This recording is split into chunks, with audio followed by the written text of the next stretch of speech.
जय गीता भागवत।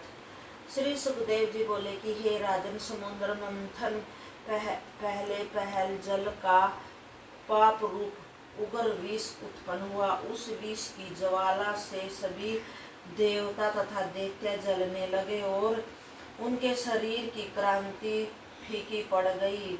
वह उग्र विष चारों ओर फैलने लगा।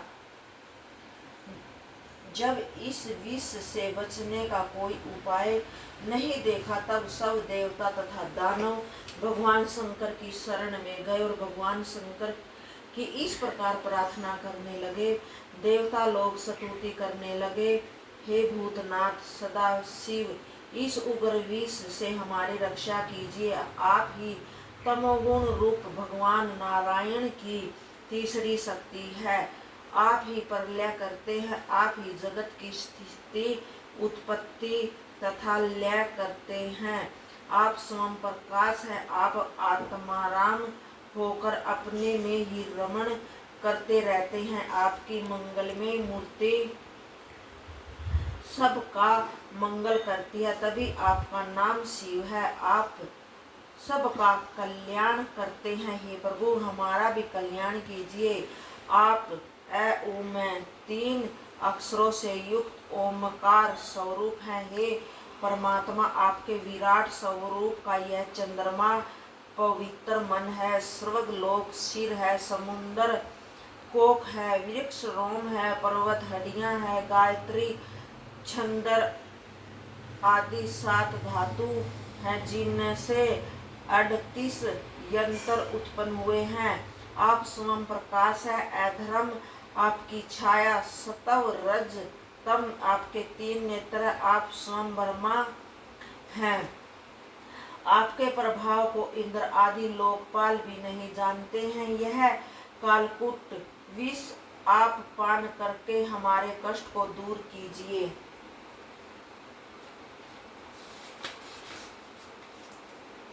श्री सुखदेव जी बोले कि हे राजन परीक्षित, सब जगत के बंधु तथा सबका कल्याण करने की कामना करने वाले शंकर को दया आ गई। वे उनकी व्यवस्था से व्यतीत होने लगे। उन्होंने भवानी जी से यह कहा कि हे सम्मुख की हलाहल विष के कारण यह संपूर्ण प्रजा व्याकुल हो रही है। जो सामर्थ्यवान है, उन्हें चाहिए कि प्रजा के भय को दूर कर दे, दीन दुखियों की रक्षा करे। इससे भगवान प्रसन्न होते हैं। सती जी भगवान शंकर के प्रभाव को भली प्रकार जानती थी। उन्होंने उनका अनुमोदन किया। तब भगवान शंकर उस विष को हथेली पर रखकर पान कर गए। उस विष को शंकर ने कंठ से नीचे नहीं उतारा। वह कालकूट होने के कारण उसके प्रभाव से शंकर जी का कंठ नीला पड़ गया, इसलिए उन्हें नीलकंठ कहते हैं। उस समय शंकर के हाथ से थोड़ा सा विष पृथ्वी पर टपक गया था। उसे सांप, बिच्छू आदि विषैले जंतुओं ने ग्रहण कर लिया। श्री सुखदेव जी बोले, हे राजन, समुद्र मंथन से निकलते हुए हलाहल विष को शंकर जी ने ग्रहण कर लिया। तत्पश्चात दूसरा रतन कामधेनु समुद्र से निकली। वह ब्राह्मण व ऋषियों के यज्ञ आदि के लिए घृत दूध देने के लिए देवलोक को चली गई। उसे ऋषियों ने ग्रहण कर लिया। फिर समुद्र मंथन से ऊंचे सर्वांग घोड़ा निकला। उसे दैत्यराज बलि ने लेने की इच्छा की। वह दैत्यों को दे दिया। तत्पश्चात ऐरावत हाथी समुद्र से निकला। वह इंद्र ने ग्रहण किया। तत्पश्चात कौशतमणि समुद्र से निकली। उसे अजित भगवान ने ग्रहण किया। तत्पश्चात कल्पद्रुमन निकला। वह देवताओं ने ले लिया। इसके पीछे रमा नाम की अप्सरा समुद्र से निकली। वह भी देवलोक को चली गई। तत्पश्चात लक्ष्मी जी प्रकट हुई। उन्हें लेने के लिए दैत्य तथा देवता सभी मन ललचाने लगे, किंतु लक्ष्मी जी ने अजित भगवान को ही अपना आश्रय बनाया तथा उनको वर्णन किया।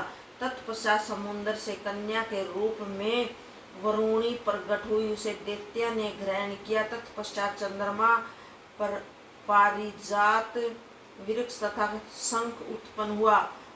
सबसे पीछे धन्वंतरी वेद अमृत का घट लिए हुए प्रकट हुए।